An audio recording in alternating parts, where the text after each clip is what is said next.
effectivement ñu ngi jaale ñëpp ñi nga xam ne dañu faatu man maa ngi tudd Bouba Ndour sama mag mi ngi tudd Youssou Ndour nekk waykat depuis 30 ans lu nekk mu indi ko ci réew mi lu nekk nag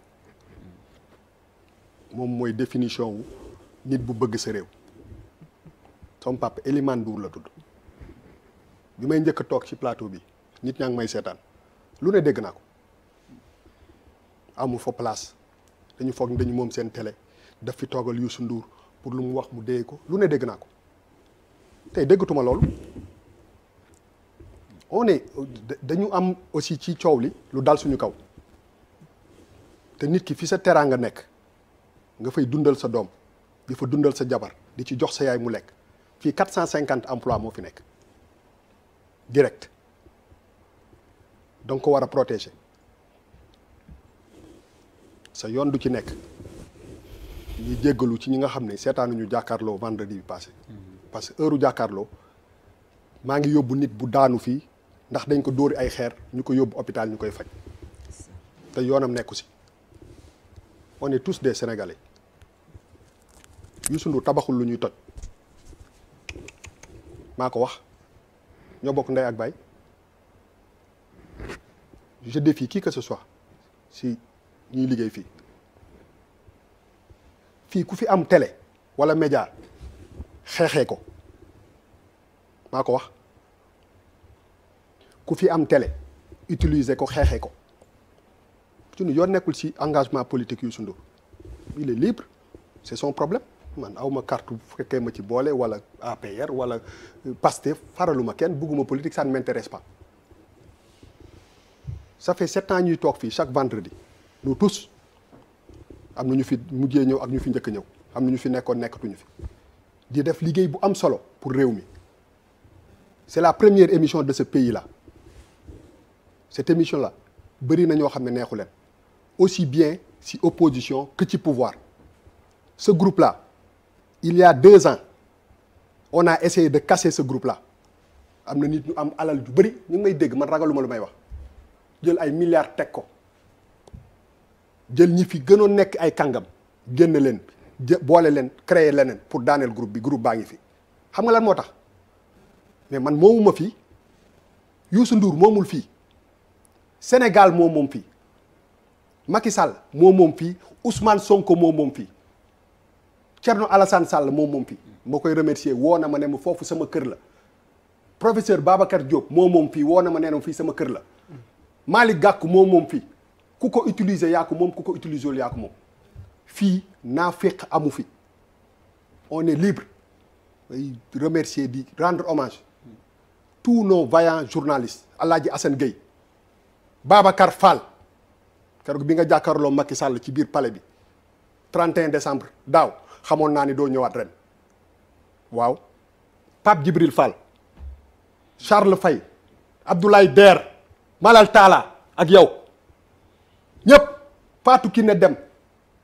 Chérif Diop Souleymane Niang des pères de famille digne faale wuñu kenn dañuy daan seen doole dañuy défendre seen outil de travail détermination bu Ousmane Sonko taxaw jàkkaarloog état ne ko defuma lii da nga may bëgg a faagaagal addina bi yëpp taxaw mu xeex ñun détermination boobu la ñu am pour défendre lu ñu liggéey parce que on est des citoyens honnêtes te duñu naafeq te dañu am fulla am fayda il faut que ça soit clair et il faut que ñu arrêter fii kenn nekku fii di def nii ak def nii je défie tout le monde ñun ñii ñëpp ñooy toog fii on est des amis maa ngi Birima Ndiaye mi doon toog fii maa ngi koy massawu këram dañ ko taal c'est quoi la liberté d'expression mooy lan kan moom nit ñi ba ku nekk li la neex ngay wax koo wax loo waru neex mu porter la plainte Birima dafa def fii 7 ans su ma génnee si biti damay dajeeg 10 Sénégal am na ñoo xam dañ ma ne bu Birima nekkul du ma seetaan tey jii nii su fekkee ni dañu taal këram te man neewu ma ko massa te woowu ma ko téléphone te demu ma ko seet si mooy que je me lâche et je ne suis pas un lâche j'assume Fou Malade je le respecte c'est mon ami il y a un mois li ma defal fii kenn defalu ma ko kenn musuma ko defal di ma wax ba may jooy ci télévision nationale te xam na ni li may wax dëgg la il faut qu'on arrête ñun li ñuy liggéeyee nit ñi ñoo ko moom képp ku bëgg réew mi dang ñu war a boole sa biir rien n'est parfait dans la vie dara parfait wul loo lux mbóot rek di nga ko fekk dara mais dama koy rendre hommage Youssou Ndour xam nga lu tax il nous permet de travailler en toute quiétude maa ko fi gën a jege musul la taal sama jël téléphone am wala mu taxaw ne ma waxal li wala defal li wala qui que ce soit ici damay jox benn anecdote il y a 2 semaines j'étais en réunion pour les 100 ans de Lamine Diack Fou Malade yaa ngi nii yaa ngi may xool ci bët ma lay xool Amadou Mahtar Mbow maa ngi jégalu de Ahmadou Mahtar Mbow en réunion on l'a fait ensemble ñu def ko ensemble c'était la première fois ma dégg ko mu woo ma mu Fou Malade woo ko mu toog mu ne ma sama rak ngeen mu ne ma xalif généraux yi sax dañuy seetaan télé bi mu ne ma wodd leen seen wax loolu lañ ñu mës a wax ñu génn ne ko merci tous ces gens là télé bi fii média bi dafa am importance pour ñëpp damay interpeller tous les leaders politiques man xam naa ci ñu bëri Malick Gakou sama waay la sama grand la Khalifa Sall moo ma jàngal école yaa may déglu Thierno Alassane Sall dafa ma woo ne ma man dama am cofeel ci li ngeen di def ci yow li ngay def te foofu sama kër la professeur Babacar Diop mi nga xam ne bu Ousmane Sonko toogee kii toog kii dafa ma woo ne ma mu ne ma bi ma nekkee ci prison bi mu ne waaw mu ne ma papier bi gën a rëy ci luñ ma defal observateur moo ko def nañu delloo si waat xel yi télé bi bu nekkee numéro 1 Sophie ñoo la dominé tuuti mais grave bu ñu nekkee numéro 1 c'est parce que sénégalais yi ñoo ñu ko def. waaw bu foo jëlee sa sondage yi. ah non dama lay tooñ rek yaa ngi may dégg non ay kii la rek quoi xam nga li ma la bëgg a wax donc dama la bëgg a wax que ni il faut que ñu delloo si xol yi. delloo si xel yi on est là pour tout le monde. pour tout le monde télé bi kenn moomu ko Youssou Ndour moomu ko Samba Ndiaye moomu ko Demba Ndiaye moomu ko on a risqué nos vies man beneen yàlla bu mu amati mais beneen yoon bu nit ñëwee taxaw jël xeer fi barke Seydina Limaamu ci biti laay xaw nañ ma ko laay taxaw ci taxaw kanam nañ ma ko dóor ba ma dee bu ñu demee àlaxira ñu layoo il faut qu'on arrête on est tous des sénégalais kenn gënuñu bëgg dëkk bi 7 ans ñi ngi ni ñuy may toog ci fauteuil bi bàyyi sa mënatoo tukki mënu ko def ndax da nga bëgg sa réew bu doon dañ fi waxi naafeq wala waxi caaxaan du continuer il faut que ñu dellu si suñu xel yi ñun ñëpp ay réew mi ñun ñëpp ñoo ko bëgg am na ay nit yoo xam ne moomatuñu seen bopp Youssou Ndour du mës a décevoir sénégalais ñoo maa ko gën a jege maa ko wax je le dis jamais pour rien au monde parce que lu mu am sénégalais ñoo ko may il faut ñu delloo si xol yi nekk ci ay sénégalais pour ñu mun ñu permettre ñu exprimer wu te la liberté d'expression elle est fondamentale bu dee nit ki lu mu la wax te neexu la boo xëyee nga toj këram wala bu génnee nga saaga ko ci internet bi na ma ñëpp saaga moi je suis un homme libre et dañu war a may chance ñëpp ñuy wax quel boor bu mu mënti nekk nañ leen accepter la diversité des opinions nit ñi li ñuy wax même bu la neexul may ko mu wax ko parce que droit fondamental am la parce que fii ñuy jëm ni mooy que kenn dootul ñeme wax réew mi kenn ñemeetu fi wax et c'est pas normal yàlla moo fi nekk soyons libres il faut qu'on se libère il faut que ku nekk li ngay yëg sa biir xol nga wax ko boo faralul Ousmane Sonko faraloo ko boo faralul kii faraloo ko te far sax moo baaxul d'ailleurs far moo baaxul te dañu nekk ci benn monde boo xam ne gis nga bu nu bàyyiwul far xam nga man fan laa far Sénégal tey jii nii boo leen nekkoon yow Charles Faye honorable député ak sama tante bi ne ma ay candidat ngeen da ngeen bëgg a jël sama téléphone bi téyel ma ko Charles bu ma lee nga ne ma sa téléphone boo ko téyee doo ci gis mu xoosu honorable ne ma dana la ci defal protection damay seet kan moo ma ci gën a doy ma dénk ko bu 1 an yi passé mën a delloo ma bu fekkee ne gisuma ci benn xoosu ma joxaat la ko bu fekkee da nga ko yàq ma jël ko jox ko Charles on est libre on doit être un pays libre il faut nit dafay am ji nga téléphone yi dafa am ay ñu ci nekk yoo xam ne boo composé boo wootee foofu lay jaar pour nga woote nit da ngay am ay nit ay affaires yoo xam ne boo ko déggee da ngay analyser sa bopp nga nekk nit nga xool lan moo yenu maanaa ak lan moo yenuwul maanaa coow yi ñi ci bokk nañ leen ci bokk ñi ci bokk nañ leen ci bàyyi parce que kenn du tere nit ñi ñu liggéey ñu défendre seen outil de travail et on doit dañ ko war a défendre parce que képp ku fi gis naka su dul noonu tu es libre de partir et il faut que ñu faut pas ñu instrumentaliser yenn mbir yi pour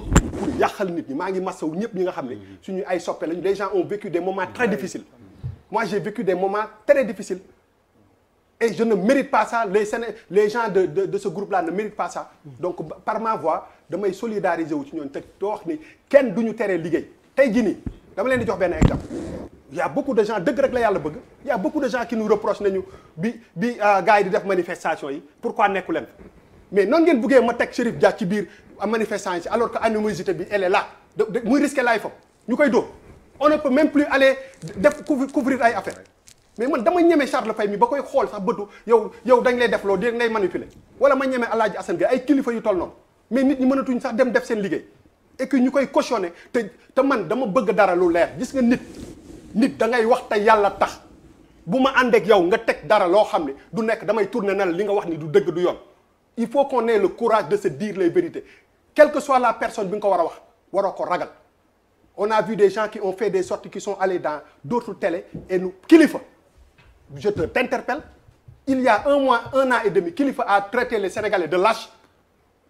neexul kenn fii lañ ko teg TFM mu wax jéggalu ma jël kàddu gi keroog façon témoignage bu ne defal naa ko parce que on est des frères mais il faut pas que ñu def benn affaire boo xam ne ça met la vie des gens en danger mu mel ni yow problème bi yow yaay ci këru problème bi il faut qu'on arrête on est des Sénégalais te kenn mënuñu gën a nekk Sénégalais CNRA dama leen di interpeller bàyyi leen télé yi ngeen di tëj boo tëjee TED TV tëj Walfadjri mais yaa ngi ñuy sacrifier ñu naan pourquoi tey ñu seen kii il faut ñu bàyyi télé yu ñuy tëj Assane Diouf mi ngi may xool bu xaw ma ndax nekk na ci prison bi di seetaan télé xaw ma mais man dafay saaga mais munoo jël Assane Diouf chaque mois nga jël ko def ko ci kaso bi génne waat ko chaque jour maa nga ci